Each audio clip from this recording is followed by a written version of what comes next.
ओम गणेश हर हर महादेव। अनंत चतुर्दशी का अनंत फल देने वाला अनंत व्रत, अब वो क्या है?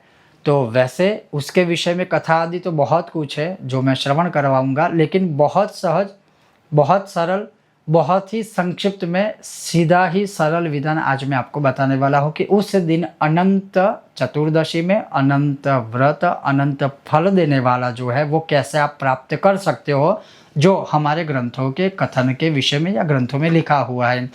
तो अगर आपको आज का यह विषय वीडियो पसंद आए, लाइक कीजिएगा, शेयर कीजिएगा, चैनल पर नए हो तो सब्सक्राइब कीजिएगा। तो चलिए शुरू करते हैं। अब सर्वप्रथम ये श्रवण कीजिए कि उस दिन 14 गांठ वाला एक धागा या डोर बनाए, मतलब ये मानिए सफ़ेद रंग का हो या पीले रंग का हो, ये दोनों शुभ रंग रहेंगे। अगर उसका चाहे ऊन का लीजिए, सूत का धागा लीजिए, फिर उसको 14 गांठें बनानी है, जैसे हम रक्षा सूत्र बनाते हैं हाथों में पहनने के लिए, एग्जैक्ट वैसे ही। अब जब आप एक एक करके गांठ उसको लगाते हो तब आपको बोलना है ओम नमो भगवते वासुदेवाय। आपने एक गांठ बांधी, फिर दूसरी, फिर तीसरी, ऐसे 14 गांठ। फिर वह जो 14 गांठों वाला जो डोर है या डोरा है या धागा है या रक्षा सूत्र, शब्द सही है तो रक्षा सूत्र है, वह आप अपने मंदिर में या किसी पात्र में रखिए। उस 14 गांठों वाले धागे को आप टीका लगाइए, अक्षत अर्पण कीजिए, पुष्प की पंखुड़ियाँ आदि कीजिए। फिर वह जो धागा है उसको ओम अनंताय नमः, ओम अनंताय नमः, ओम अनंताय नमः, इस सहज सरल मंत्र से नमस्कार कीजिए।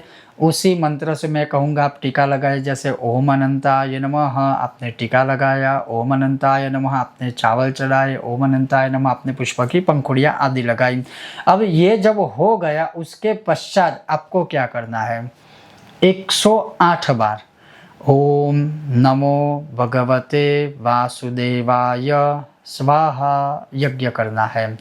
अब यह जो यज्ञ है सहज है, सरल है, विशेष रूप से अन्य कोई विधि विधान आदि अगर नहीं भी करेंगे तो चलेगा।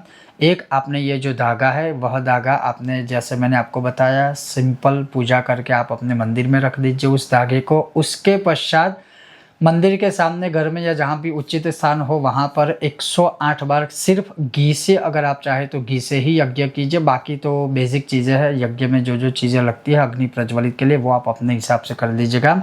लेकिन संक्षिप्त में कहूँ तो ओम नमो भगवते वासुदेवाय द्वादशाक्षर मंत्र से 108 बार आहुति देने का विधान है, जो भगवान ने हमारे ग्रंथों में भी लिखा हुआ है।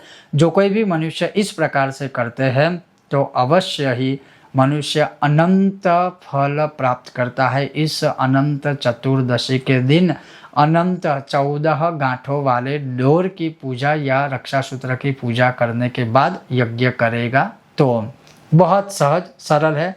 कुछ सामान्य प्रश्न सबके हो सकते हैं कि यज्ञ के बाद वह जो भस्म है उसका क्या करें, तो वो आप रख सकते हो, उसका प्रयोग कीजिए, टीका लगाए, भस्म लगाए, शरीर पर लगाए, शिव जी को भी आप वही भस्म लगा सकते हो।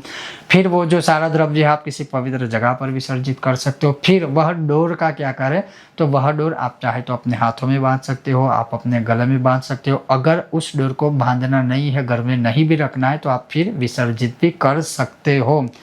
इतना करने मात्र से ही अनंत चतुर्दशी में अनंत फल की प्राप्ति आपको होगी।